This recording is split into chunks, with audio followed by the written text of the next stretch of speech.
Okay,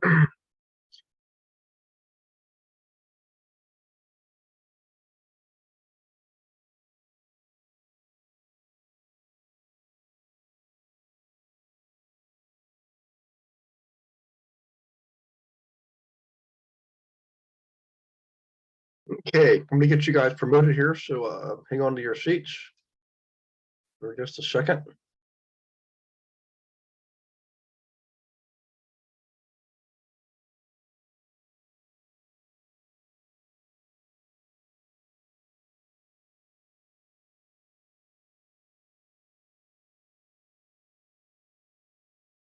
Hey guys, as I hit the promote button to merge into a panel, so if you could please go ahead and turn on your cameras, that would be great. I noticed a lot of new folks on tonight and some guests.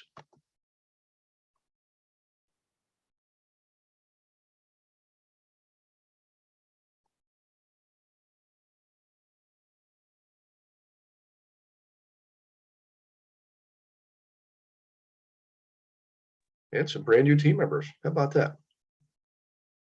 Okay, I think, let me go back through here. Charles, Christopher.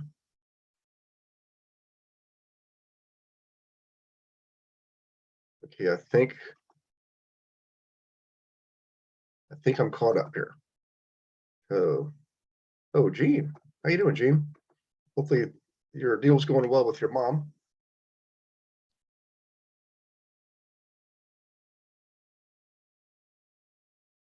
Okay, let me just take a quick break here. So good to see everybody.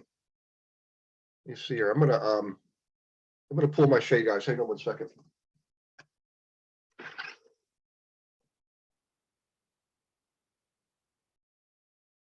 Much better. At least I think it's better. Let's see.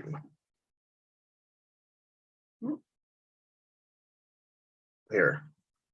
Okay, that's much better. Oh boy, what a Monday. Does anybody else besides me feel like the first part of Monday was a street fight? You know I do. Yeah. So true. Yeah. I'm telling you, I don't know what Lucy said. There's something in the air today, you know. You know, I got the same message from my daughter this morning too. She was like, wow, this is starting out crazy.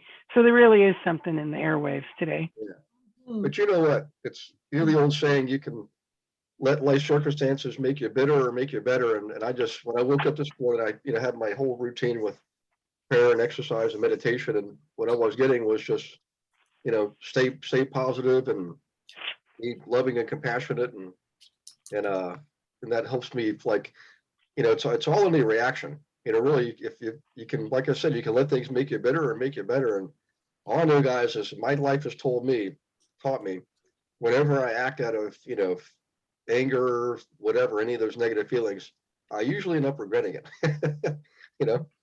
So I just try to take the high road. It's hard, believe me, this is really hard, Yeah, maybe I should have done my workout this morning. I skipped it. Oh. Yeah. Well, when we're done, Lisa, you'll be able to maybe get out and take a walk and see the sunset somewhere, I took a break and I went out for a little bit, bought my son a couple rounds of golf for his birthday, and Oh, cool. oh yeah, on a really nice course, one better one where he used to play golf for the golf team, so he could play those courses. Well, now he can't afford to, so he can for his birthday because I got it for him, including lunch, everything for two. So I bought it so he could take a friend. Oh, nice. Can I be your son? Yeah. Sure. I like Yeah. golf. Yeah. So Yeah, it's a beautiful course, and what a great place to spend an afternoon. And they have a nice little restaurant there, so I bought him lunch, and yeah, it'll be a nice afternoon for them. That's Good. nice of you. You're a good mom. Unless he decides to not take anybody and go twice. yeah. Hey, by the way, Lisa, Kurt Worsham is on tonight. He's new to the team. He's up more towards the, more middle and northern part of the state near where Heather is. Oh, But, good. Yeah, I was just looking at an apartment building there. I started looking for stuff for me today, and when I started playing with the numbers, now I'm getting excited. I'm ready to buy something. Yeah. Well, tell you what, you guys definitely just connect just to say hi, and they're doing some Airbnb up there, and Kurt's literally just getting started. So that's why but I want to really make sure you're in class tonight, because this is definitely one of the go-to campaigns. I mean, every week we have one-on-ones with everybody, and I'm talking to agents who are, not everybody's hitting it out of the park every single time. That's not realistic, but definitely some good results consistently from that letter campaign. It'll help you get your own properties. It'll help you find properties for your clients, just all the way around. And plus, it helps you attract new people to load to your database, so you can maintain contact with them. Hey, you know what? We need to get with Braden and see if he Yeah. can do like a separate campaign for us for either investors or for commercial. I had him do he did a reduced price campaign for me on Friday. Mhm. And I just got one more lead before I joined here as I was waiting. And I've gotten like 18 leads so far. I know. I don't know what that guy does, how he does it. It's amazing, He does. It is amazing. I got to have him Yeah. restart a new one for me too. We Yeah, were gonna do a different one this time too. Yeah. And for all for the newer folks on the team, by the way, guys, I want you to welcome officially Kurt Worsham and Sally Key to the team. Welcome. Welcome. Yep. Sally's in the Georgia Peach State, and Kurt's, of course, in the beautiful state of Oregon.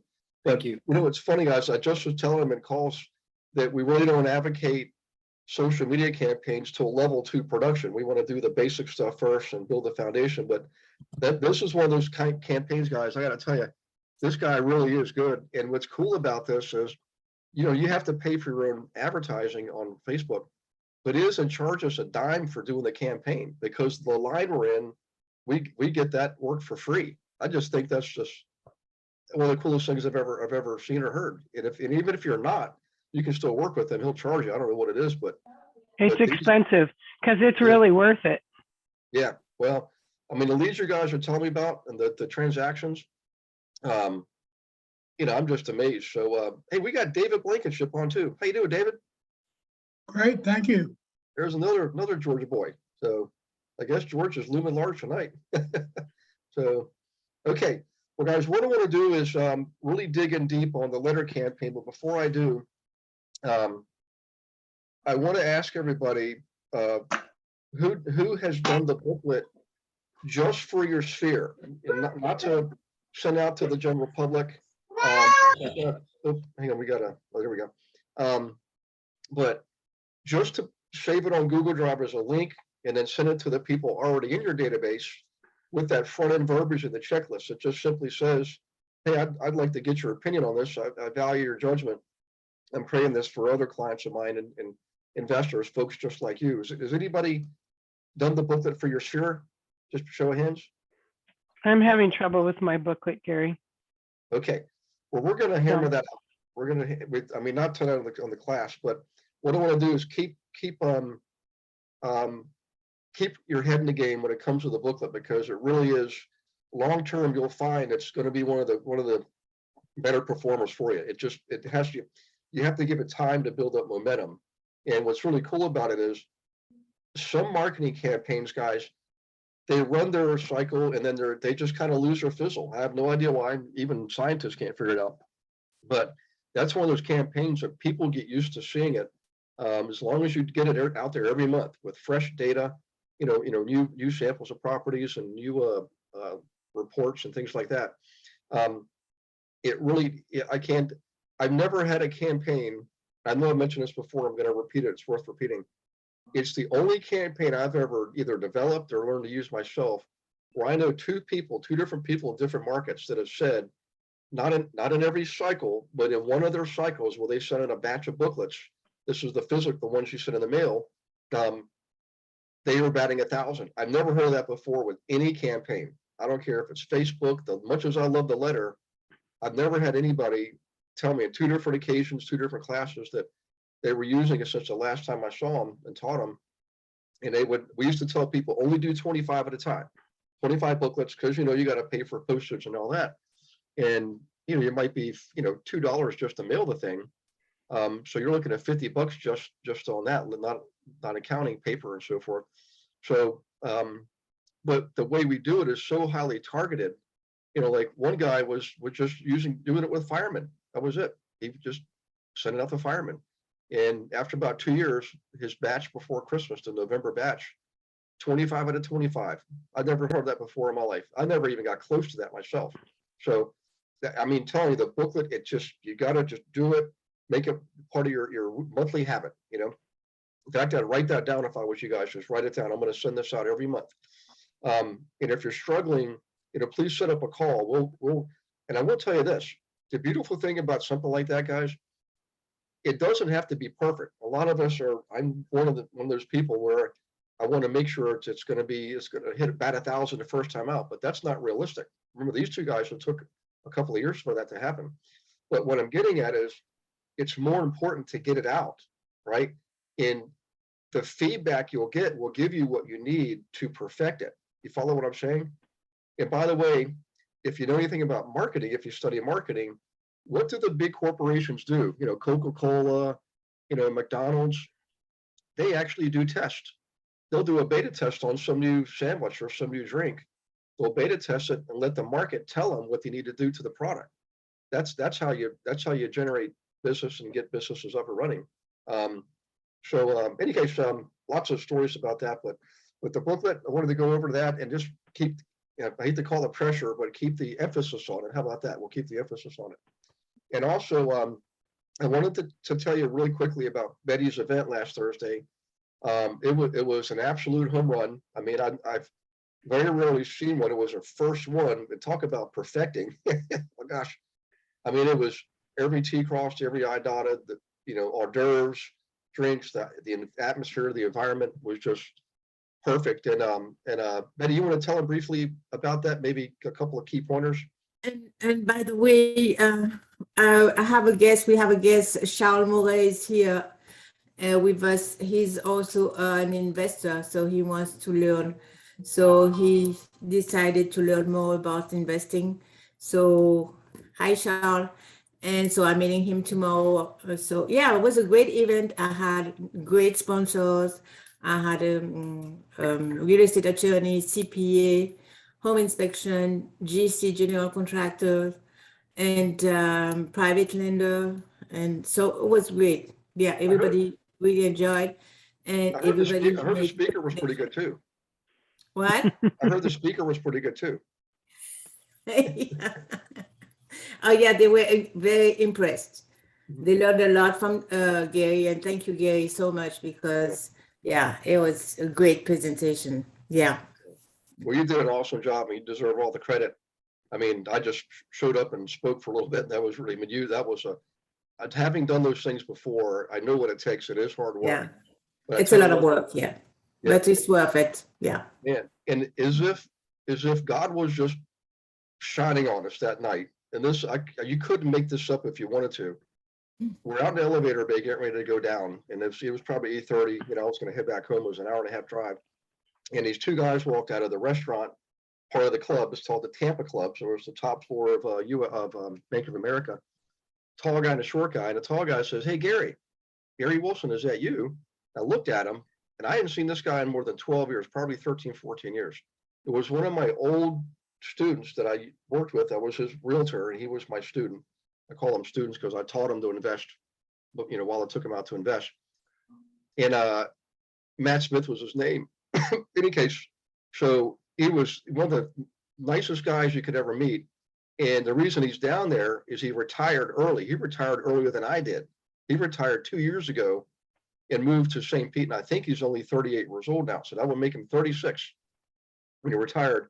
And he stopped everybody. There was probably 4 or 5 of us out there. And he said, "I just want to tell you guys, I would never be here if it wasn't for Gary." And I'm just telling you this because for me, it was unbelievably rewarding and fulfilling. But really business wise, it couldn't have been more perfect because Betty's there, had just put on the event. He now knows she's the person to put on the event. And I just connected the two of them yesterday. But there are also 2 other guys there that were in the jet brokerage business. And one of them I knew personally. And so they're hearing this guy say that he bought 50 properties, just following the instructions. It's all in the training programs. And he retired he doesn't even work. I asked him, so what do you do now? Because I'm thinking like me, well, you do something else, you know? But he's like, no, I golf. I go to the beach, I walk my dog, and I don't work. And I said, what are you planning? He says, this is it. What you see is what you get. So I think I convinced him to invest some more. But can you imagine that? Isn't that amazing? That's awesome. Yeah, I mean, that. just timing of it, and that now I felt bad because I couldn't remember his name. I was stumped, you know, stopped holding my tracks. But thankfully he, you know, reminded me. But he had my number still in his phone and everything. So, in any case, the moral of that story is, you know, Betty does the hard work, and whenever you take action, you're going to get results. We can't ever guarantee they're going to be good, bad. You know, it's on a scale of 1 to 10. Is it a 1 or a 10? You know, that was close to 10 as you can get the event itself. And then there's the ice cream with the cherry on top at the end. It's somehow or another, divine guidance, whatever you want to call it, just makes these things come together in the universe. And it only happens when you take action. If Betty hadn't done that event, I'd have never been there, and I've never seen Matt. Come, baby. Yeah, Yep. Come. that's cool. Yep. And Matt. Hi, how are you? Yeah, and he's pretty well connected too, let me tell you.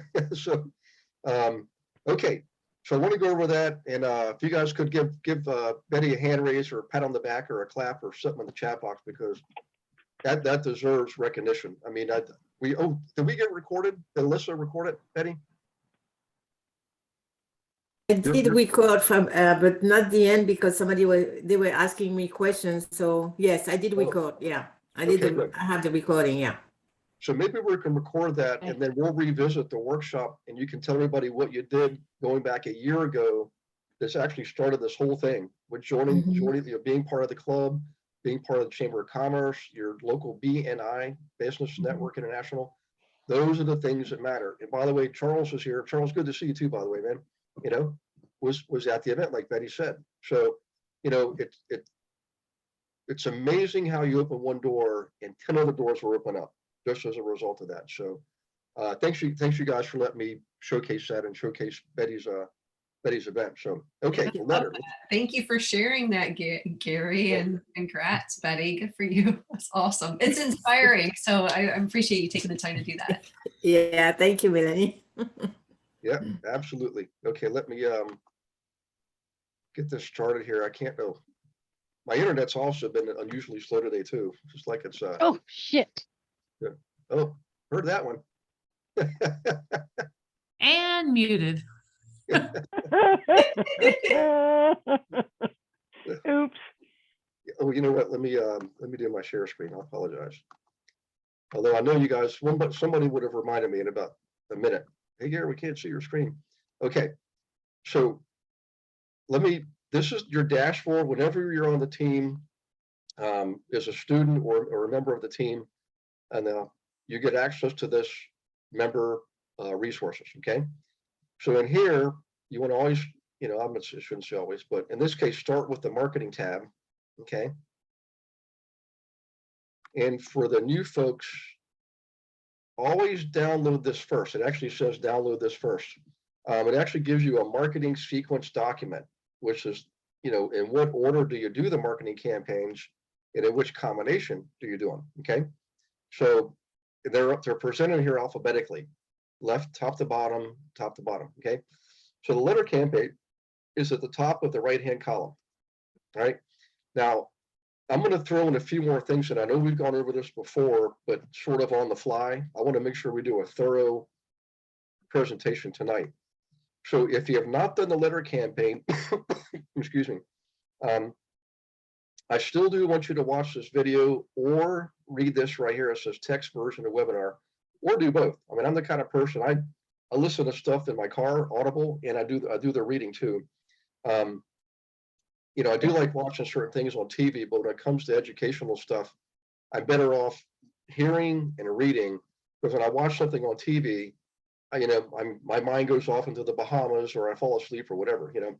So in any case, you may be more of a kinesthetic learner, which case that's good because you're going to learn by doing a letter. This is an absolute, this is a learn by doing campaign. In fact, they all are, but this one in particular.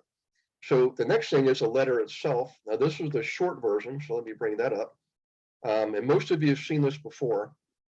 And I would, as a general rule, download it. And I'm going to, Beverly, when you're here this tomorrow, if you could do me a favor, Beverly, I want to put the Word document on the online and not the PDF. This is a PDF as opposed to Word. I want everybody to have the Word document. If you don't mind doing that, Beverly, that would be great, or have Paul or Tio do it. Thank you. By the way, Beverly's not some fictitious person. She's not a make-believe friend. She's a real person, and she's going to watch this tomorrow. So I don't want you to think I'm losing my mind. Not yet. That'll be a few years down the road. So in any case, so the thing, some things to remember are, number one, no letterhead. All this stuff up here, you want to delete it. Don't put anything up there. Keller Williams, EXP, Remax, wherever you are. If you're using this as an agent, no letterhead. I'm I promise you, we've studied it, we've measured it, and I can tell you for a fact, we get higher response rates when we do not put a letterhead up top. Okay. And I can't tell how many people. I just talked to a person last week on a one-on-one, and we went over this last month. I mean, in great detail. And when I asked her about the campaign and the results, she got some hits, but not many, and nothing transpired from it. And I said, well, you know, how many did you send out? Whatever she sent out, I can't remember. It was actually quite a bit. And I said, did you remember, did you take the letter out? She said, well, I actually didn't use that letter. I said, why not? She said, I didn't know if it would work. And I said, Elsa, we've been using this letter for almost 2 decades now. And Michael Ursery, I think you said earlier, you've been using it ever since I taught your class back in Keller Williams. Yeah, back in 2014 or something like that. Yeah, it's amazing. It's one of those campaigns that you can keep doing it. The only reason we slowed down on it last summer, guys, is because the market was so darn fast. We had to just go straight to phone calls. But now the market's changing. We can go back to the letter, and it's working. So in any case, no letterhead. And in any case, also do that. Oh, another thing too is this really baffled me. I hope I'm not embarrassing her. I hope she's on. I'm not trying to embarrass you if you're on. But she also didn't use ReallyFlow. She bought a list. And I stopped buying lists years ago when I realized there's tools out there that can give you the same data. Number one. Number two is half the time the lists were, by the time you order it and get it, it's already a week old. You know, we want real-time data. So in any case, it was a strikeout is what it was, unfortunately. So, but in any case, back to the letter. You know, I've read this before, but for the new folks, please bear with me, veterans, so I can read this again. And plus, repetition is the mother of learning. The salutation is always first name only. The only exception is if you know you're writing to a doctor. Okay, usually doctors will have in their name somewhere, you know, PhD, MD, something like that. In that case, we always did put dear doctor or you know, whatever the name is, and not the first name, but their last name. Okay. And then you go into the first sentence.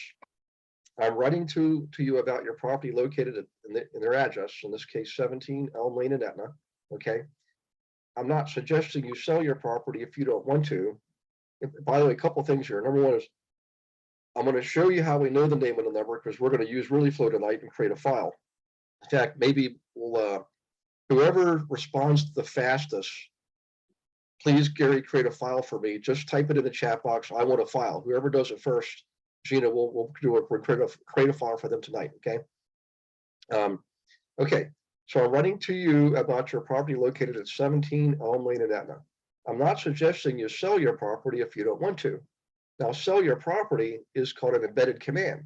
You know, we're actually giving them a subconscious instruction, planting a seed about selling their property. We don't say find out what your property would be worth, because that means something different, right? Remember, your subconscious mind, think of it as a programmable computer. I know we're not computers, but you know, you should be a warm, loving human being, but your mind is an amazing thing. Okay. All right. However, inventory is tight right now. Is that still true for most people? Inventory tight? Yeah.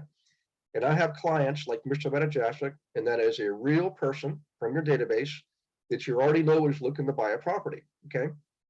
Now you can use this for single family homes. I think Michael said he did that for single family homes too. You know, owner occupants who want to buy, in this case, a 4-unit building just like yours in your area. So if it's something like that, you want to spell out. You could say I want to buy a 3-bedroom ranch. or a 4-bedroom colonial, whatever you can, you want to be specific, okay? You want to make it as authentic and genuine as you possibly can and all about the person who's receiving the letter. Just like yours in your area, okay? All of this is important, by the way. You're like, literally, you're just boxing them in, just like yours in your area. You know, you name the type of property, okay? That's why I specifically sought you out, okay? You think that's very directed? Can't get much more directed than that. That's why I specifically sought you out. Even if you're just curious about what your property would sell for, we said, there's again, sell, right? Please call, text, or email. Be glad to give you a free property evaluation.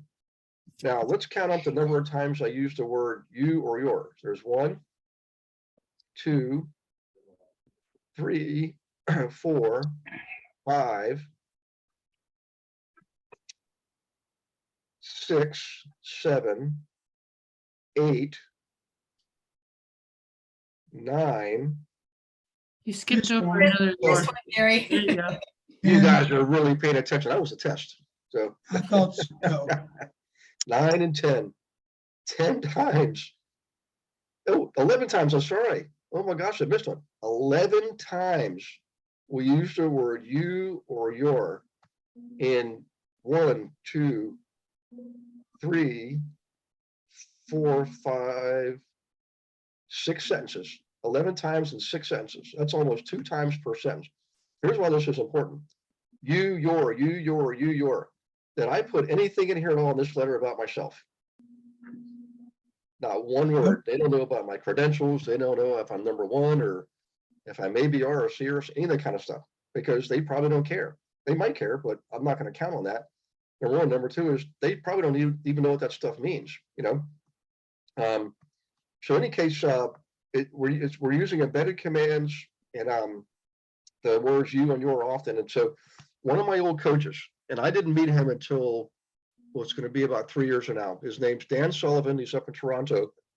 Some of you may have heard his name because everybody who's ever had any kind of a teaching training program or coaching program, or just has a business they want to grow, like dentists and doctors and so forth.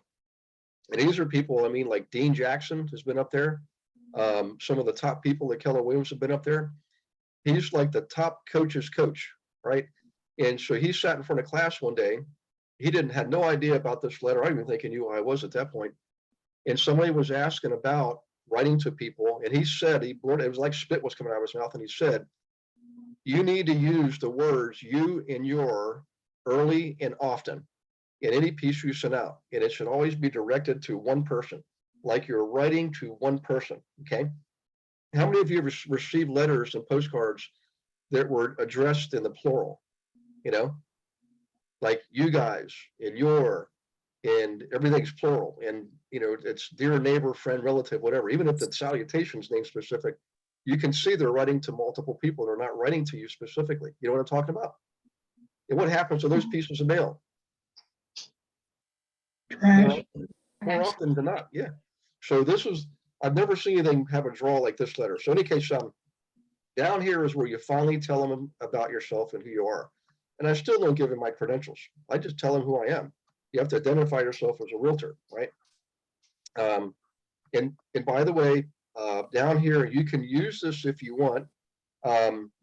It's been deemed to be allowable by multiple brokerages, even though it has the word guarantee. And the reason is I'm only guaranteeing what's in the statement up here, which is we instruct, inform, and assist our clients and advisors. You guys are all the clients and advisors in building wealth and income through real estate. Does that sound like exactly what we do as a company? Should be. Absolutely. Yep. In fact, look at your state's code of ethics and your real estate board, some of the information from your real estate commission, excuse me. I'm pretty sure it has in there that we advise and consult our clients, and that we can't guarantee that we'll sell their house, but we can promise them that we will market their house, okay, and advise and consult them. I got that right out of the, whatever that was, the State Real Estate Commission website years ago. So in any case, Now there's this says template again. I wonder if that's, no, this is still a PDF. Any case, that's the short letter. I'm going to show you in a minute how you identify people you're going to send it to. But are there any questions at all on this short letter? How it works, why it works? Okay. Does anybody here can see something they'd like to change in the letter? Like in other words, let's say in this case, by the way, I was focusing on properties for Brian Metajasic. He was a chiropractor. Okay. And I got in good with the chiropractors. I met Brian. He was a student in a class I was teaching, and he liked my style of teaching. So we connected, and I became his advisor for several years. He's now retired in Columbia, South Carolina. He's retired after about 5 years in investing. So, but what if I was writing this to someone that I knew was going through a divorce? Like, let's say you did your research, you got a hold of the family court files. They're what called the recordings, the cases. Sorry, they don't call it a case when you file it. It's basically a file. Should I change it to put some wording in there about the person going through a divorce? Does anybody think I should do that? No. No. Absolutely not. Yep. And I've had people do that. They'll change it. They'll say, "Dear player, I'm sorry to hear about your pending divorce." You know, then they go in, "I'm not suggesting you sell your property if you don't want to, blah, blah, blah." But yeah, don't ever do that. You know, they have no idea how we got our information, and we're not bringing anything up about their circumstances. We're just offering them an option. That's all we're doing, offering them an option. Okay.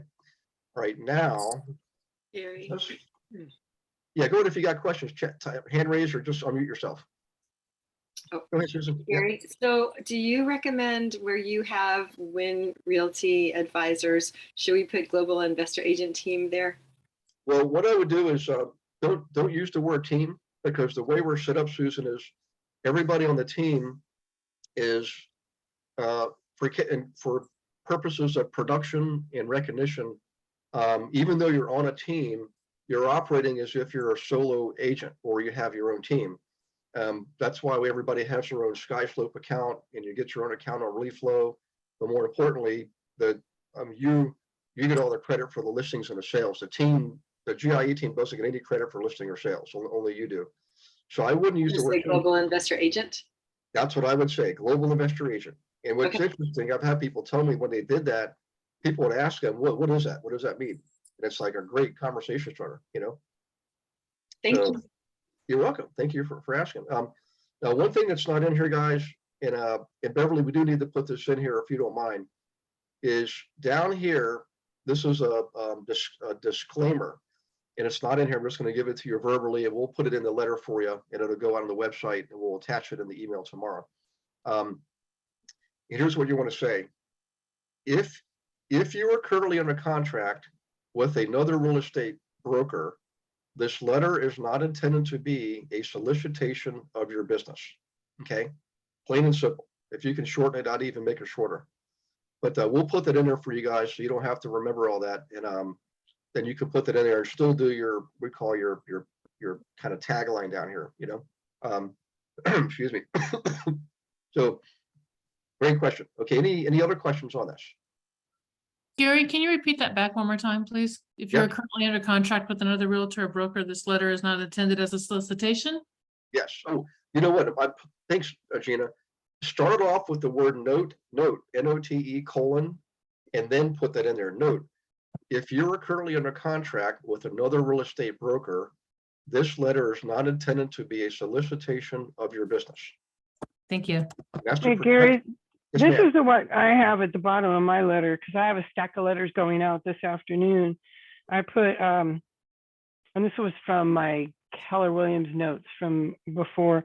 If your property is listed with a real estate broker, please disregard. It is not our intention to solicit the offerings of other real estate brokers.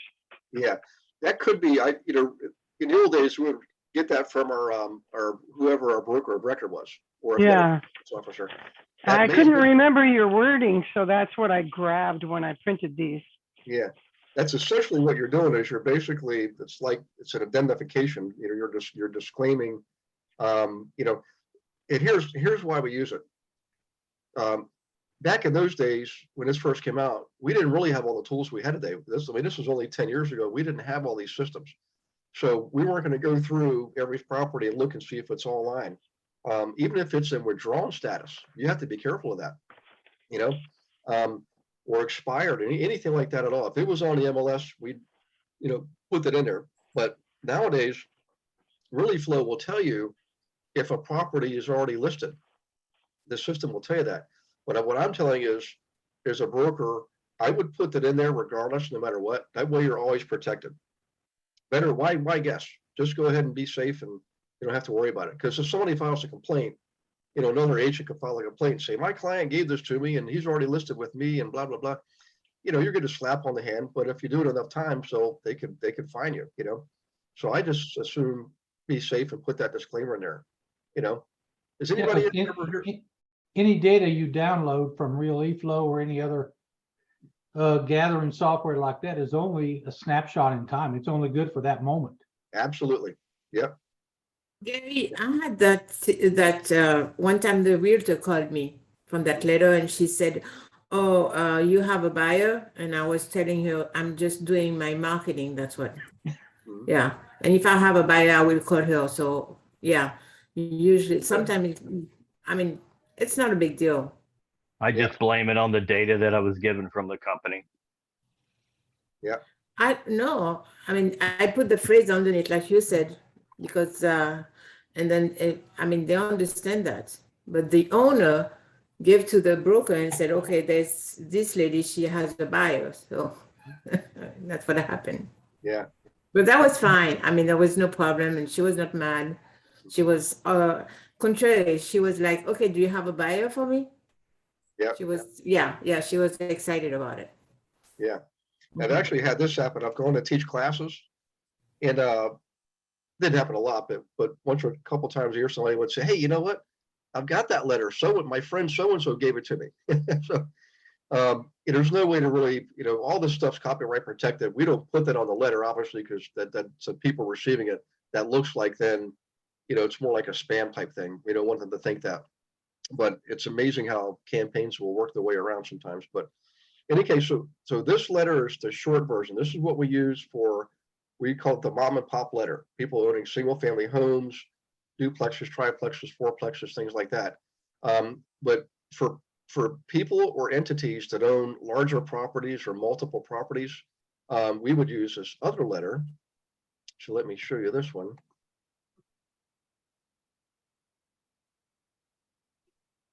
And some of you know the guy that this letter came from,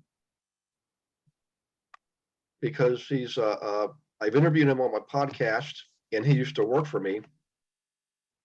He now runs the Tampa Marcus and Millichap commercial real estate brokerage office. David Bradley is the one who originally penned this letter years ago. And this letter, well, here it comes. Sorry, it's popping up now. This one got a lot of responses. Now, if you notice right off the bat, what's the first thing you notice at the top of this letter? Letterhead. Letterhead. So again, we tested it, and sure enough, we put a letterhead up there on this one, and it worked better. It worked more because these people are more sophisticated. They're used to dealing with other professionals, and they don't want some fly-by-night agent, you know, gumming up the works. They want somebody that looks and acts like they know what they're doing with bigger properties, right? So that's my theory, anyways. But in any case, yep. Did I misunderstand, or did you say on the first letter, you'd leave the letterhead off? Correct. Okay, I just want to be sure I understand. Yep. Yeah, definitely higher response rates, David. And with the letterhead off on the small letter, on the big letter, you can guys see this is 3 or 4 times bigger than the small one. Right. And now what's interesting is this one actually puts the person's first and last name. I probably wouldn't do that. And this is just an example we have. I would probably say, in this case, dear Mr. Stotler. I wouldn't refer to them as first name in this example, but in here, I'm not going to read all this. I just want you guys to know that this was written specifically to reflect us and who we were. So, and I've had people use this and get concerned because there's a lot of dialogue in here that doesn't pertain to you, and that's okay. Take it out. It's better if it's either change it or remove it if it doesn't apply to you, or you can't make it apply to you by changing it, just take it out. But really what this is doing here is you're letting people know. And by the way, having given you that disclaimer, I can tell you each one of you can use this letter. Okay. As long as you're on the team and you're swinging the bat and you've got anybody in your database, you can use this letter, because what does the Global Investor Agent Team do? Who do we really focus on and specialize with? Investors. Amen. Investors. That's what this whole thing is about. You know, we're investors ourselves. We work with investors. That's what this whole thing is saying here. You know, so because people who have a lot of properties or bigger properties, you know, they only want to work with people that they know can get the job done. If they're going to sell, they want a buyer that's well qualified. They know we're going to qualify our buyers. If they're a buyer, they want to know that we have contacts with the sellers, and we do. We've got really flow. We know every property and every owner of every property. And you could put that in here. You could say our systems and tools allow us to have access to every single property in the entire country, including ownership information, you know, in like 17 different categories. You can use that type of language, you know, tell them we've closed. I just checked today, and I think between the closed and the pending, we're up to 515, you know, not too shabby for a small group of people. So you guys should be proud of yourselves, right? Any case, you know, you don't have to put all that kind of stuff in there. What I would do is I would demonstrate ability to you know, to tell them the kind of tools we have in the systems, and you're you know, ambitious enough and driven enough to take the effort to find out who they are, right? So you know their name, and I would even mention their property in here. This one doesn't mention any particular property. I would still do that, you know. Here's something interesting. Check this out. This is our old landline when Beverly was she was an ISA. Did you guys know that? Beverly used to be an ISA, and she's getting ready to be an ISA again. So I can say that on the recording because I know she's going to hear it and she already knows it. So, but for different purposes. So in any case, same thing down here. I'd put that disclaimer in there, and then you want to disclose who you are. Okay. So in any case, make sure you guys download these things. Let me go back out here so you can see where they are. So this is the short letter where it says letter template. Down at the bottom, mailer to apartment owners, that's the big one. We just call it the apartment owner letter because we really focused on multifamily, but you can use it for, you know, car washes, restaurants, strip malls, stores, facilities, you name it. So, okay. Question. Do you have time for a question? No, go ahead. On that last one, did you say that you would include a property that they own, or just a property that is on the market? Yeah, let's go back to the letter. Let's just see here. Now this letter, I think, was really intended to be more generic, like an appeal to sellers and buyers. We all want sellers, of course. Whether you're an investor or an agent, everybody wants to get to the sellers first and foremost. Purpose of this letter is to let you know that we have clients who may be interested in buying your investment property. So, yep, I would name it. You would name it? Yep. Now, if they have multiple properties and you know that for a fact, I would say, if you guys want to write this down, I would say, I understand you have multiple properties. This is the one they're particularly interested in, you know, something like that. So, but make sure, guys, remember, when you do these things, you really have to have somebody. You can't make this stuff up. You've got to have, you know, in your database, one or more investors that you know are actively looking to buy. In this letter, particularly somebody who's more into the bigger properties. I mean, you don't want to get caught with egg on your face. And I've had people use this letter and get stumped. You know, they were just desperate to try to get transactions, and lo and behold, here's what happens. You're going to get called on this letter. People are going to call you back, and the conversation might go down the road to the point where they're going to ask you, well, how do we get a hold of this Mr. Manajasic? Can I speak with him? May I speak with him? Would you please bring him by the property? Things like that. And boy, you better be prepared to deliver Mr. Manajasic. You're going to have egg on your face, you know? So this is a real legitimate, authentic letter, it has to be based on the fact that you do have investors in your database. So if you have no investors in your database, definitely use the booklet campaign to drum up some investor clients, okay? And then do this, screen them, everything you would do with a client. Normal course of business, okay? So thank you, Susan, by the way. Yeah. Okay. Everybody ready to switch over to the lead gen system? Okay. Let me, I need the screen. I don't think I need that anymore. Let's drop that and go back here. Oh, hey, real quick. I want to show this to you. So this came up today in our commercial mastermind. This is the BNI link. PF Pedro Jimenez gave this to us. And I was telling everybody that they should find a BNI chapter in their area, just like Betty did. And if you don't see one, create one, okay? And this is the main website here where you can figure all that stuff out, okay? So I just left this up here so you guys can see it tonight. Now, Gary, since most BNI groups already have realtors or are started by realtors, would you recommend that they go in as an investment realtor, real estate agent? Absolutely. Yeah, thank you. Yeah, Gina, I went as a commercial realtor. Yeah. Perfect. Yeah. Because I know yeah. that it's almost always started by one or has one already in it. And Yeah, they BNI, all have residential, that's for sure. yeah, and they only allow also- one of any type of a thing. Yeah, One plumber, one electrician, one residential, one commercial, etc. Okay. and the lady residential, she's with Berkshire. And actually, Gary will have to talk to her. She has a team and she's really nice. She's a really nice girl. And I mean, I'm happy because it's a good group. It's Yeah. a group. Mhm. Does anyone know what it takes to start one of these? Other than clicking on their link, going, send me your information. Yeah, when we did it years ago, I actually didn't do the work, Robin. We joined, but and it wasn't even Beverly. It was a lady named Lori Deal that did it. But as she said, really all it was is there's just a formality you go through. Where they first check to make sure that area is not going to be oversaturated with BNIs, and they want to get an idea of what your theme is, what you're looking to accomplish, and what type of players do you want in your group, and they want diversity and so forth. So it really wasn't complex at all. That back then it was kind of new, so it was probably, I'm going to say, probably easier, less expensive. But I would definitely check it out. And when you get to that point, set up a call. Let's go through it and make sure you say the right things and give them the right information.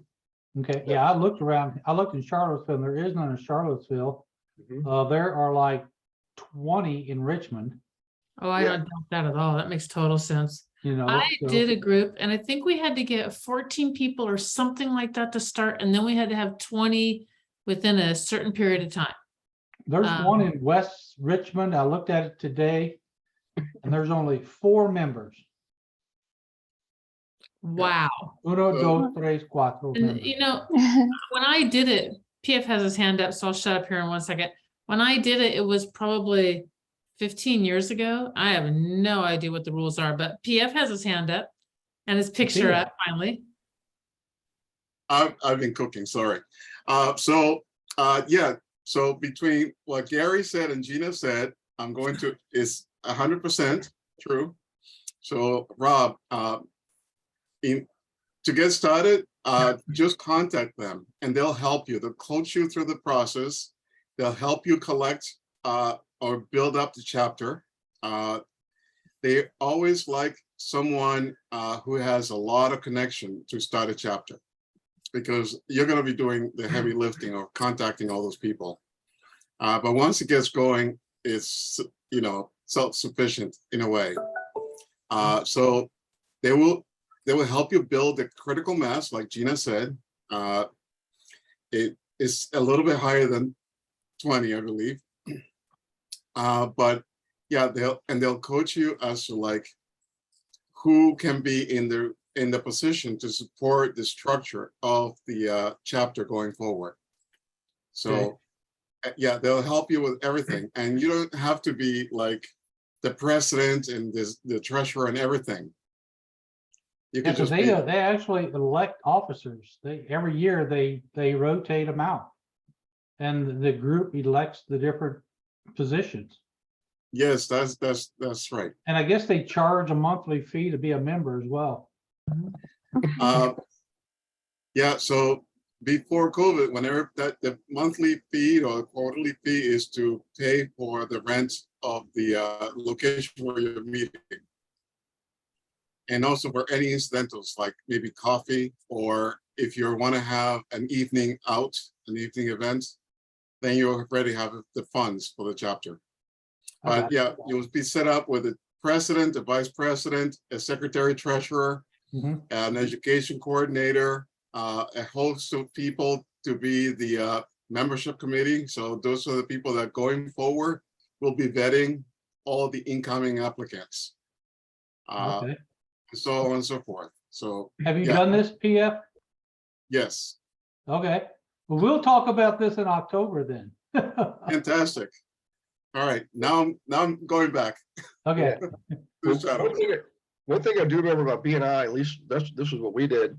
It was very strict. I mean, you had to make it. It was usually a breakfast one, like 7:30 in the morning. And you had to make it, you know, some were weekly, some were bi-weekly. And if you missed like 3 of them, they boot you out, you know? So it's based on scarcity and urgency. Like they only let one commercial guy, one attorney, one lender, you know, one accountant. So that way you don't want to lose your spot, because if there's an applied camaraderie there where you send your referrals back and forth to each other, you know, so they're businesses that are related enough where you'll get a business. We call it largest share of wallet, you know. Yeah, they also have a robust podcast too. They've got over 500 and something podcasts. Nice. Okay. Well, yeah, I think that's a great idea, guys. So let's go ahead and jump into Really Flow. So for all the new folks and for all the veterans, everybody on the team has an account here, and I apologize. This is one of those systems where unfortunately you do have to be on the team to get access to it. And it's to me, it's worth it. I mean, we pay for it out right up front. You don't, it's not, none of this is coming out of your pocket. But I'm in what's called the residential search right now. And so what I thought I'd do is, Gina, do we have anybody that was first that said, please create a file for me, a file of leads in the beginning? The one who said it perfectly the way that you said it first was Sarah, who had to step away for just a second. Oh. So let's find out if she's back or not. Sarah, are you back? Oh, Because this is one of those, you have to be present to claim the prize. all right. So if it's not Sarah, the person that was right underneath her that said it, also, hang on. Oh man. Okay, hang on. There's Sarah. Cicely Oh, Cicely. would be the next one. Hey, Cicely, go ahead and unmute yourself. Hi, I'm unmuted. Good to see you too, by the way. Thank you. Hey, so let's start with a county. What county are you in? I'm in Fulton County in Georgia. Fulton. Okay. Yeah, it's Fulton. That's Gary's California coming out. Oh yeah. Johnny FOL. Cash. What's that? Oh, It everybody reminded in me of Johnny Fulton Cash. County. What's the spelling? Exactly. Fulton. You got to slow down here. Slow down. Say it again. Fulton. Oh, Fulton. Fulton County. Okay. The whole world knows about Fulton County. Heck yeah. So Hey, Gary, you ever been there? Yeah, I'm pretty sure I have. he's been That's through what I it. would think too. If you hadn't, I'd be shocked. Yeah, I know where it is. I just can't remember the towns. There was probably a couple of towns I was there teaching. So, but that David, how long ago was that? 2018, something like that? Yes, So, yep. It's time's passing too fast. We gotta too slow things fast. down. Yeah. Okay, so what I'm gonna do, David, is I'm gonna search. I'll give you, this is one of our all-time favorite searches right now. Actually, I should show this to you. So we can tell who the absentee owners are. That's your landlords or vacation home owners. That's the owner's not living there, absentee owner. We can tell all these things, if they paid cash, if it's an active listing, if they're behind on their property taxes, if there's any foreclosure activity, if the owner free and clear. Whoops, excuse me. Oh, I hear those little skinny bars. If they have high equity, low equity, or if they're upside down. Upside down, I get this asked a lot. It's when you shouldn't have any upside down properties now. You may in the next year or two, but it's when the value of the property is lower than the debt, the debt on the property. Okay. So foreclosures, long-term owners, that's 25 years of ownership or more. Oh, board investor is 10 years of ownership or more, and they're absentee owners. It's 2 terms in one search. Potentially inherited, pre-foreclosures. There's a bunch of different criteria. Vacant, zombie property. But what we're going to focus on is long-term owner. So everybody, please write this down. For those of you who don't have this, you're not on the team.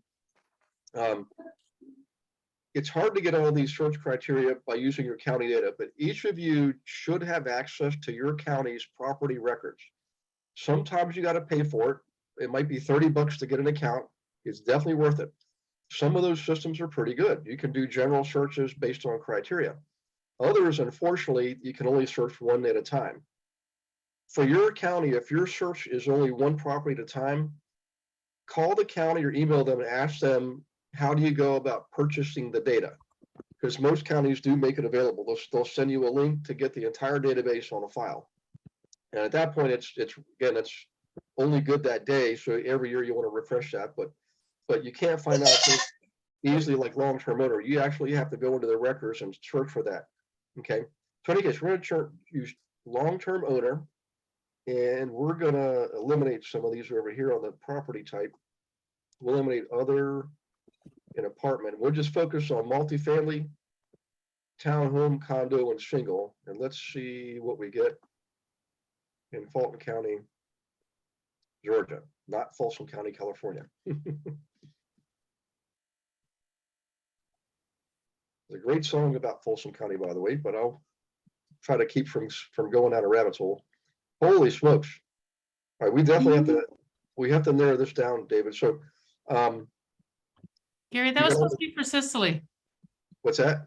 That was going to be for Sicily. Oh, Sicily, I'm sorry. I keep thinking Dave for some reason. So this is for you, Sicily. Well, David too, for that matter, if you want to use it. But so I'm going to add delinquent tax activity. And here's why. Well, that narrowed it down a lot. Okay, I'm going to keep this. This was a good file, 552. So here's why I chose long-term owner and delinquent behind on property taxes is what that means. It's because people who've owned the property more than 25 years, remember, it's 25 years or more. They could have owned it 30, 35, 40 years. So would you agree in most cases, anybody that's on the property 25 or more years, in most cases, they've already got it paid off. And if they've already got it paid off, that means their taxes and their insurance is no longer being paid for. In other words, remember the mortgage payment that you're making on a typical single family home is PITI, principal, interest, taxes, insurance. Well, the taxes and insurance are put in an escrow account, and the bank pulls that money out once or twice to pay that bill on your behalf.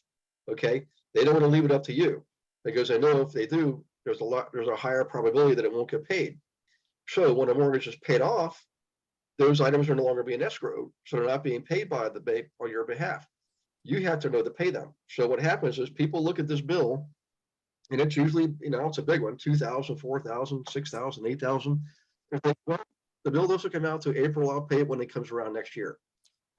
Next year comes around, and they still don't have the $5,000 saved up because they had to put a furnace in the house because the furnace was 30 years old. Or they did something else, the roof, because the roof was 30 years old. You see where I'm going with this? So it's compounding. If they don't have it then, they probably won't have it next year either. And this thing goes back, I think, 3 years. So if you think about the other demographics here, if they've owned it that long, chances are they could be in their 60s, maybe 70s. The kids are grown. They've moved out. They're living somewhere else, and they don't need that big 4-bedroom colonial anymore. And they might be thinking, you know what? These property taxes have gotten way too high up here. We're going to downsize, right? So they might not take action too readily, but if you approach them with that letter that's non-threatening, it doesn't mention anything at all about their circumstances. It just says, let's just see what it would sell for. it doesn't hurt. Let's see what it would sell for. Essentially what that letter says. Okay. So now just think through the demographics there compared to just any old consumer. I mean, people that send out postcards, you know, I did that years ago. I admit when I first started, I did the postcard thing too. And boy, I learned a hard lesson, you know? So the postcards are net fishing. You're basically casting a wide net, canvassing an entire area. You're telling the post office, let's do postcards for this entire area. Anybody ever do that service with the post office? You can still do it. That's what I did. Yeah. And you know, it's better than operating blindly, but this is way better. So Arthur, would you agree, if you knew you could target 552 people that have owned a house more than 30 years, 25 years, and have not paid property taxes, that would be a better set of data? Would you agree that would be a better set of prospects to try to contact? Definitely. Absolutely. Yeah. So we know that they're going to be more likely to be motivated to need to or want to sell. We're going to send them that letter. Now, I'm going to download this, Cicely. And David, are you also up in Fulton County? I can't remember if that's your county too. No, I'm north of Fulton County. Fulton County is downtown. That's the main Atlanta. Oh, gotcha. Okay. What town are you in, by the way? Well, the office is in Alpharetta. That's where you spoke. Yep. It was Alpharetta, but I was in Forsyth County. Yeah, I remember Alpharetta. Well, a guy named Todd, what's his last name? I can't remember. He used to be a coach for Craig Proctor. Yeah. All right, so I'm going to save these leads. Download standard format. Export. And Cicely, I know I've got your email because I just sent you an email the other day. So hang on just 1 second while that's downloading. Compose. Change that. Oops. Is that you, Cicely? There you are. Yep. That's Okay. me. File of leads. Okay. And I'm going to tell you this. These are 25 years or longer ownership, and I'm on property taxes. Oops, I forgot to say hi. Hang on a second.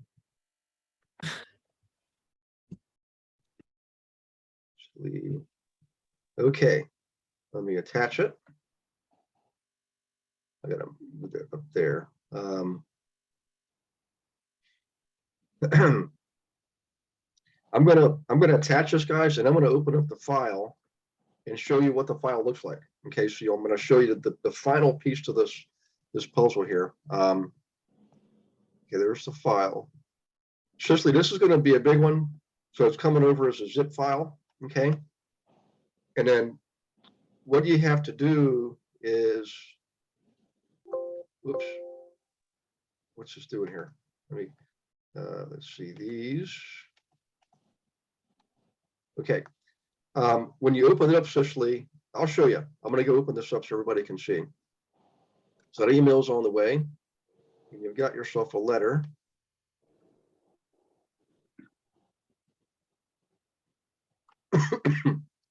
Downloads.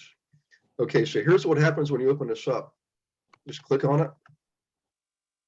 And it's going to take it to its own little file page. Then you have to open it again.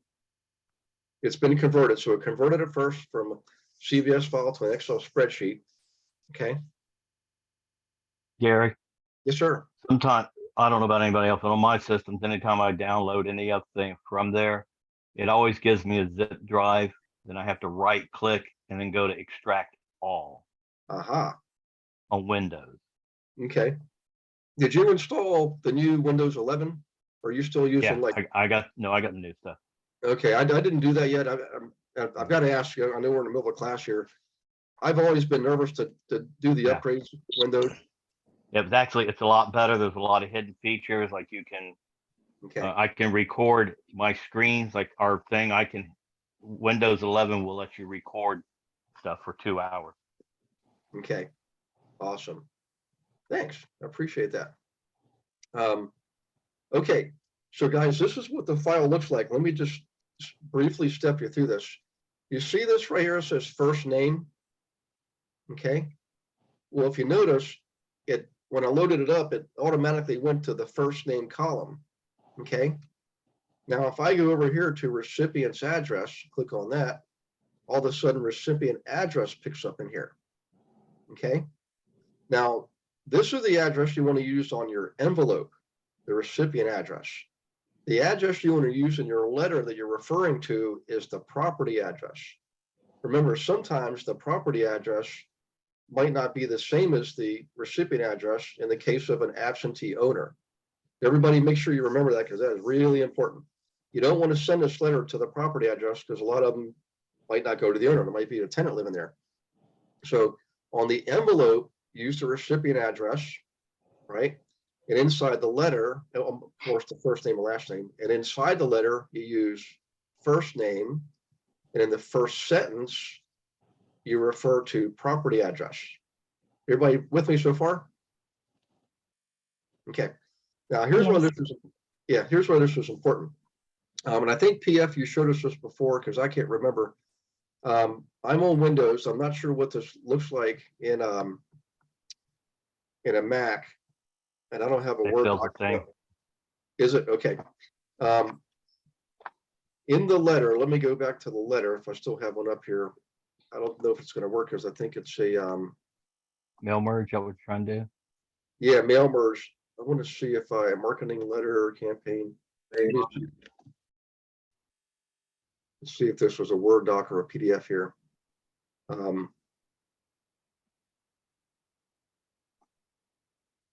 Copy it, but choose download if you want to. Oh, it's a Word document. Okay. So here's what I'm getting at. Let's just assume we're going to use this letter, the long version. Okay. Am I in edit mode? I have to, yeah, should be able to do this. Well, it's not letting me do what I want to do, but in any case, what I'm saying, what I'm getting ready to tell you is you want to put a bracket around, oh, here we go. Read only, document is read only, accessibility mode. Let's do that. I really want to show you guys this so it'll tie it all together. I want you to make sure you know you don't have to handwrite all of these names and addresses, okay? So what you do is around the first name. You're gonna have to download it, Gary, because you're Okay. only in a read mode, a quick, easy viewing mode. Yeah, I thought I did the accessibility mode, but I guess it didn't. You can, when you're in Word, you can go up to the top and it has a mail merge in there, and you'll highlight that name and it'll give you the preferences of whatever. You click that thing and it'll automatically put it in for you. Nice. Hey, Okay. Gary, we made a video on how you do a mail merge on a PC. And I'm gonna drop that down in here in Okay. just 1 second on the chat box. I was just grabbing it. Okay. All right. So here's what I was going to show you. What Michael was talking about is here you want bracket. Mm-hmm. Well, if you go up to mailing, there's a part of it up there that'll do it automatically. Okay. Start mail merge. Start mail merge. Okay. Letter. Here we go. Select, and it'll go. Then from here you would select recipients. Oops, let me go back there. Mailings, mail merge, Letters. letters, and then select recipients. Uh-huh. All right. Use existing list. Choosing, yeah, existing list. Okay. And that's going to be the Excel spreadsheet. Right. Then you pick your spreadsheet.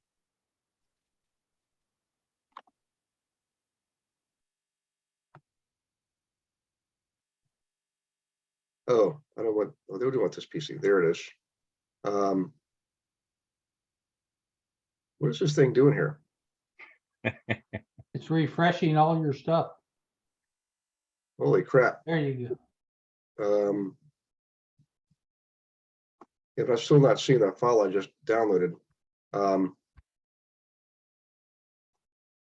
this PC downloads, that's what I always do. Well, in any case, assuming we would select, actually, let's do this. Let's choose, You know, I may have been wrong, but it may have been edit receptacle list. I can't remember now, off the top of my head, to be honest with you. here, we could grab this. We could grab any one of these. Yeah. Okay. Google has a really good video on it. Okay. Now, tenure report. Well, this is Windows default. It's not. In any case, guys, believe it or not, it's actually a lot easier than what I'm showing here. So, If I you don't know. Google it, they've got some videos and stuff. Mail merge Excel to Microsoft Word, I think it is. Yeah. It's really simple when you start doing it. It shows you how to do it. It just follow the video, a couple of the videos. Yeah. And really what you're looking for is these two things will pop up. I've been doing this one at a time and it's taking me forever. Mhm. Yeah. So there you go. First name and property address, or you can put last name if you want to do that. And it'll go through, like I showed you that. Oh, here's the Excel spreadsheet right down here. Okay. So first name, property address, that's for the inside the letter, on the letter itself. Okay. Now on the outside of the letter, you use the recipient address. So essentially this is where the hard work comes in. This is sometimes where it's nice to have an assistant. We've learned over the years that, in the letter itself, you want to have everything typed in Word, but you want to hand sign it on the envelope instead of using a direct mail campaign like the Really Flow system I showed you. It has a direct mail campaign in it.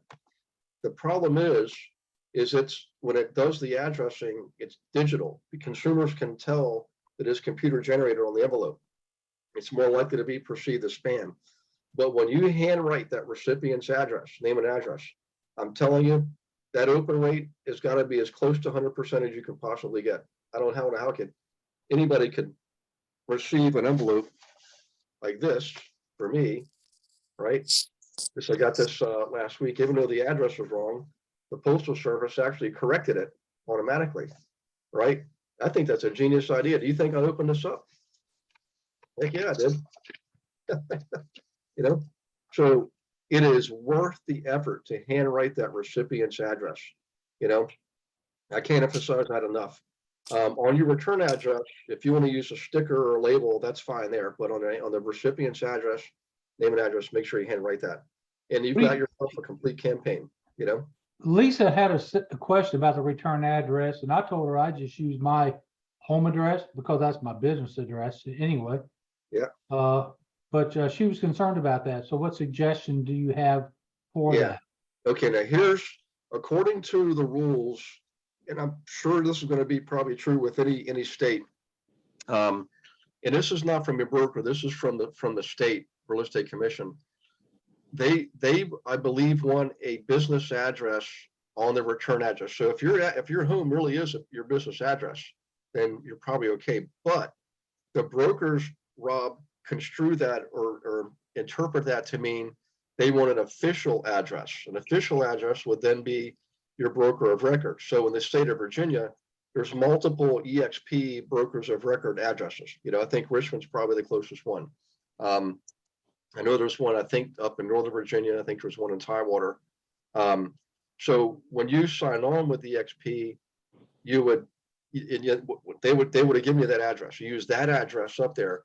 But what I do is, this is what I used to do. Okay. And I have my own brokerage and I was with the Keller Williams. And of course you have individual offices there. So that address would be your address. If any of you are here with a traditional model brokerage, you would use your office address. Okay. Now what I did was I would put my name up there. I wouldn't say Remax Keller Williams Coldwell Banker. I would just say Gary Wilson and the street address of the official broker address. And if there's any your suite number, I would cut that off, right? Because I want it to look as personal as possible. So I would say Gary Wilson, 5700 Military Highway, Virginia Beach, Virginia, but I wouldn't put in there unit 552 or something like that. Does that make sense, guys? It does. What happens when Yes. when several of those letters get returned? They get thrown away. So just let the brokers know if they come back, let me know which ones they were. Yeah. So that I can delete them. Yeah, I know it's a good point. That's so I don't think you're really gonna get in trouble by using your home address. That, you know, one of the concerns could be with some people, they don't want other people knowing where they live, you know. But at the same time, you know, if you do use a direct mail campaign, like with Really Flow, they actually will give you credit for the return mail, right? I don't know how they know and how they do that, but they give you credit for return mail. But in our case, you wouldn't get any credit for it because you know, we're the ones sending it.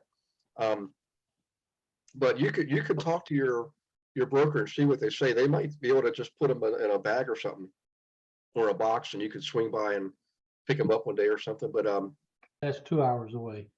What do you think of the concept of not even having a return address? You won't get the rejected mail back, but what consequences is that? I've never done that, but I know I've received mail that didn't have a return address, and it did not prohibit me. It didn't stop me from opening up the letter, you know. So I don't think it would deter your open rate. But then you definitely have no chance of, you know, getting Good or bad? finding out which one of the bad addresses. Because remember, guys, any campaign like this, anytime you're sending something physically in the mail, generally speaking, it's going to be a 12-step process. You got to send it out 12 times. I mean, to the same people. If you're sending 550 letters out, you probably do want to know their bad addresses, so you can reduce that down each time. Plus, the people that respond to you, you no longer have to mail to them, so you remove them from your mailing. So by the time you get to the 12th mailing, you might cut that list in half, you know. So in any case, that repetition, by the way, is extremely important. There was another person out in the Bay Area. Oh, Gina, it was Tom Roscoe. I think he did one mailing. It was gonna give up. I'm like, no, you don't give up on one mailing. You got to send that thing 12 times, you know. And I'm not kidding. I don't mean, well, I'll stop at 6. I mean 12 times. 12 times, and it needs to look somewhat similar, like same color envelope, same look, same everything, every time. The message can be different, but it needs to have the same basic look and feel, or else, like if you send all green envelopes one time and then you send a pink one, they're like, I don't know who you are, you're pink. Well, when I was doing it, I sent the same letter, same thing over and over and over and over and over. I never changed the thing. Yep. Because the basic thing is, do you want to sell your house? I mean, you know. Well, my attitude is when I read it once, comes back around in a month, I don't remember it. I read it again. It takes 4, 5, or 6 times for me to kind of remember what they sent before I really pay attention. So it's simple on printing. It's a lot cheaper. It's a lot less headaches. Just grab it and go. Yep. Now, having said that, I will give you a couple of little tricks we used over the years. There's not all of them, just 3 things that did work for us, you know, fairly consistently. So Michael's right. Remember, people are busy, guys. And if it's not something they're like really thinking of seriously right now, they're just going to put it aside. It's not that they're not interested. It's just not at that moment. That's why you want to keep sending it. Now, what we would do to beef up our response rates is every couple of months, you know, when things start to slow down as far as responses, we would put something in the letter. We would stuff the envelope with something else. And there's 3 things I'll tell you about that we tried that worked. One of them is we do a real short informal CMA on that person's type of property. So if we know we're mailing to only 4-plex owners, then we would do a CMA on 4-plexes in Fulton County, right? What's active, what's sold last year, and what's under contract today. And we will put that in there. And we just show them, here's what's happening with other 4-plexes just like yours. We'd actually handwrite out on there and photocopy it and put it in those envelopes, you know. That's one thing we did, and that worked. Another one is that there was a really good juicy article that had come out recently, particularly related to real estate, and if possible in that area. So, Fulton County approves development of new schools, something like that. I would put that in there. Okay. That was another one we did. And the third one we did, guys, and this is going to sound really risky. And it was one of the ones that was my idea. Sometimes other people came up with put in the letter or put in the article or something. What I thought was, you know what? I'm going to actually show them who I'm talking about. So I would print my list of buyers, and I never had, this is going to sound crazy. When I was actively in service, I never had more than 167 people that I was ever working with. I was maybe working with 30 at a time. And out of that 30, probably 12 on a regular, consistent basis. Out of that 12, maybe 4 or 5 or 6 that were actively buying or selling. But 167 was the extent of my database, I'm telling you. Any case, I'd print that off, okay? Only last name, right? And I would highlight the ones that were actively engaged in buying. I was saying, these are the ones I'm telling you about. These are the people that are actively buying right now. They've been pre-approved or qualified, proof of funds, everything is in place, and they're looking for properties just like yours. Here's their list, here's their names. I know it sounds crazy, but it worked. It worked. So who here thinks that that's a really bold move, putting your list of your buyers out there by last name? I absolutely love it. I love it. And it's Love it. I love it. Yeah. So back to the letter real quick. This is the one that I hand out. Mhm. And I trifold it. Okay. And I do the same thing with my letters I mail, because I've got it set up where it prints the letter with all their information. Mhm. It flips it over and does the address, and I trifold it. I don't even use an envelope. What's your opinion of envelope or not? I tell you what, I haven't done that, and if it's working for you, I would keep doing it. Yeah. Okay. I I'm mean, just remember cheap, so I don't want to pay the envelope. Yeah, there you go. Well, you know what? If you do, I wonder if the Postal Service will let you do bulk mail with that.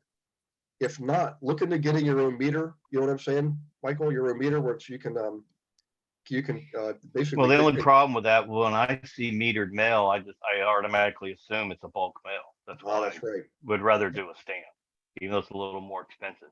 No, you're right. The stamp. I apologize. The stamp is important. If it's a roll And I off, always put the step on crooked. yeah, that's pretty good too. At least they're self-stick. Yeah, I don't lick anymore. Yeah. Yep. Okay. I'm assuming, Gary, that you only put their last name and what they're looking for, that there's no way they can get in touch with them directly, right? Oh yeah, only last name. Yeah, no, not even first name, and no, nothing more. Okay. So, yep. I have a Thank you. question. Why does Michael put the stamp on crooked? So it doesn't look like a machine did it, human. Oh. Yep. Every imperfection, and I do print the address and everything, but I've got it printed in a blue font in a hand cursive writing. Mhm. I mean, yes, you can tell it was printed, but it's more distinctive than a printing of a box letter. Okay. Yeah. So. And I do get calls back. Some of them are, no, I'm not selling my property, which that's okay. Now I got your phone number. Right. Said I'm gonna mail you now. I'm gonna call you. Yep. Yep. Follow up. Put them in the database, and every 6 months, maybe a year minimum, follow up with them. They go into Mojo. And I set the time and date, and I call them when it comes around. Okay. Do you set an annual, Michael, or every 6 months, or what's your frequency on that? Follow up. On the ones that say no way, Jose. Yeah. They're in a separate database, and I'll run that every couple of 3 months just to reach out. Sometimes some of them are in one data. Like I got my databases by zip code. And the one I'm working, I'll call that person whenever it circles back around. And the more I add to that database, the longer it takes to get to them. So eventually it'll be like once a year on some of them. I think the database I'm working now, I think I got like think 8,000 contacts in it Wow. right now. So it'll take me on an average of 300 to 400 dials in a day. If I do it 5 days a week, do the math. And I Yeah. usually end up doing it. It's usually difficult. For some reason, I'm only getting like 3 days a week dialing for some reason. I don't know why. Hmm. Yeah. So I mean, what I do, okay, so I do a little bit different. Like today, I knock on doors, I leave letters to pre-foreclosures and places, and I know a problem. But I also have a list of clients that I visit. Like I've got one up in Daytona, and 4 sisters live there, and the one that owned the house passed, and another, and we're down to 1 now, and Mhm. she's in and out of the hospital. So I stop by monthly on those people just to say hi, talk to them. You need anything? You okay? They've got no one to talk to, so it ends up, spending an hour there with them. And I always give them another card, another letter, and then, they'll say they'll put it up with the hopes that one day when they're gone, that letter or something sitting, someone will call me. But then the ones that I get the numbers and stuff to on the phone and I don't go to, Mhm. those I'll call every 2-3 months unless they have a good conversation. Then I will turn that in and do a drive-by when I'm out, and then I'll knock on the door to say hi.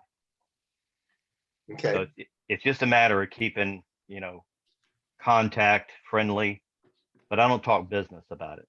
I don't discuss any business when I go to the house. It's all just, unless they bring it up. The rest of that's just chit chatting, gossiping. Okay. Um, Okay. Thanks, Michael. Hey, Arthur, did you have another question? See your hand. You got a hand raised? Yes. Unfortunately, I'm already a part of EXP, so I can't sign up underneath you, although I would love to. However, I do have the same program you have under a different name, just rebranded. Okay. When my annual subscription is over, I wouldn't mind investing, keeping the service under you. Am I able to purchase it from you? We have to be on a team, but just because you're an EXP, the policy we have is because people join our team every month from inside and outside of EXP. But their policy is, if you're already an EXP and we'd never met, we never spoke, you didn't interview with us, and then went with someone else, you can still be on a team as long as you're not already on a team. If you're on are you on a production team now, like a standard or icon team? Or you're I'm just drawing a blank. Connor Steinbrook. Yeah. I mean, did you sign an official team agreement with EXP? There's 2 documents, one for the team leader or one for EXP. One for the team leader. I don't believe so. I think I did the initial agent thing and did that as an upline. Is he also your sponsor? Yeah. Okay, that's different. You're in his organization. That's different. You can join another team. The policy we have is if that's the case, you would be exempt. You'd be able to join our team, and it doesn't affect your downline. You're still going to be in his downline. Okay. Yeah. Okay. What'll get you in trouble is, and unfortunately we've had this happen. People would talk with us, interview with us, all that kind of thing, and then they would, pick their best friend, or this came up actually, I think last week. They would pick like a best friend or something because they thought that was the right thing to do, and they made a conscious choice to do that. And that person in a different line, then unfortunately they couldn't join a team. EXP would make them leave for 6 months and then come back, join our downline, and then join a team. But we don't punish people for not knowing about the team before they join EXP. Believe me, that the word's getting out, and this happens on a regular basis. So if you want to do that, just email me. I think I've emailed you once or twice already. Yeah. Yes, you have. Yes. Just email me. I'll give you my calendar link, and I'll show you. You've only seen like 1% of this. I want to show you everything so you're making a good decision to do that. There's no test. It's just you're looking to see, yep, this is exactly what I thought it was, and I want to do that. So if everybody listening, if you're a guest, I don't want to scare you. If you are an EXP and you're here because of somebody in an organization like Dan Hilsman or Andre LaFountain or Jay Kinder, you know, that happens all the time. And Jay's personally sent people that he brought in to be on our team because they want to learn about investing and learn how to work with investors. And we're happy to do that. The challenge is when someone already interviews with us and then chooses another line, well, then that unfortunately is a different story, and then we have to follow the rules on that. I will tell you this, guys, you definitely want to choose wisely. You do. It's like you're choosing a broker. You definitely do. Yeah, you definitely do. In our line, and I didn't know this till I joined, but boy, did we get lucky. We're in the #1 line in the entire company. I mean, by a long shot. And it's not just because, you know, we put the best numbers up, but the training I have and the training that Jay has, we're all sharing up and down the line. You know, we give everybody open access to certain things. I mean, the coaching, you gotta be on somebody's team to be coached. Nobody's gonna coach you without being on our team. But that's our reputation. And it's very high-minded, very open arm, open eyes, open arms, you know, open heart. And you know, it works. I mean, if you lead with abundance, you're gonna get abundance, you know. So in any case, I'm sorry to ramble, guys, but yeah, do that, author. And then Susan, I think, did you have your hand raised too? No, Oh. I'm good. Thank you. Or might have been from before. All right. So I got a question for you Yes, sir. on RealFlow. So I downloaded pre-foreclosures in a zip code and came up with 180 of them. And then I went to my property appraisal systems and pulled up pre-foreclosures and only ended up with 52. Mm-hmm. So as I'm looking through the RealFlow, they've got dates. For instance, one of them, 2009. Yeah. Now on the property records, it doesn't show any foreclosures. Yeah. So is that just some of the system glitches that's going to happen? Yeah, they don't have a filter. They're just, if the record's out there, they're just going to grab the record. That's what I gathered. No matter how old it is. Correct. This is my computer science brain speaking. So what I would do is once you get that file downloaded, you can sort on that field. So I would sort it, you know, newest to oldest on that date. And then that's what I did. Yeah, personally for me, guys, I wouldn't go back more than a year. You know, I really wouldn't, because you think about it, it was about a year ago when the forbearance was lifted on delaying your mortgage payments. So it's been about a year. So everybody now has been back in the usual mode or habit of paying their monthly mortgage payment. And if they haven't, it'll definitely show up. But prior to that, I mean, you got essentially a year and a half people in forbearance. I wouldn't even mess with that data. And then back before that, you're going to have 2019. That's now more than 3 years old, soon to be 4 years old.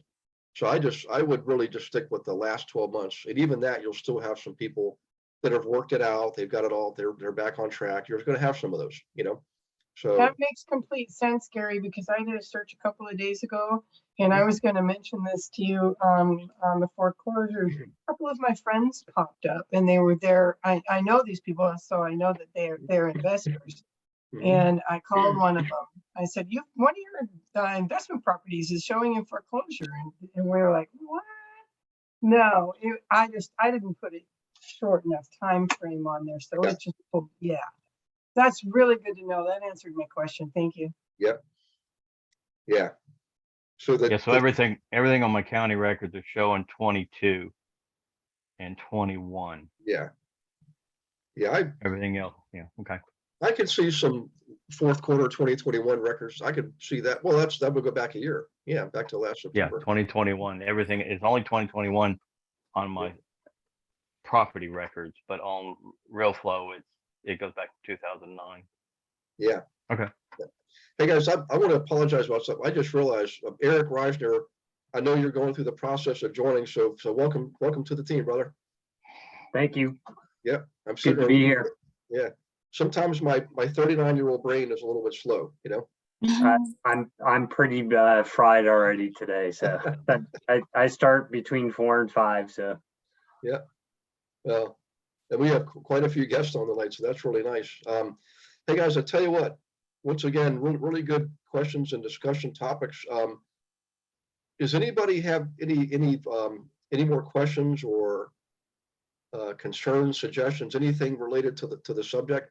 And if you, by the way, two-part question, if there's another subject you would like to discuss, please let me know. I know somebody really wanted to have another class on doing the calculations. How do we actually calculate NOI and how do we know it's a good deal? You guys want to do another one of those? Yeah. Okay. All right. Yes. So any questions, anybody? Comments, concerns? Gary, I know I'm new, but I can chime in about BNI. I'm currently on the membership committee of a very active group in Old Saybrook, Connecticut. We're $1 million plus chapter with 20 members. So it's a good producing group, tight knit, very good real estate core team. I'm happy to talk to anybody about BNI and how to build it the right way and go from there. Okay. Well, I appreciate that.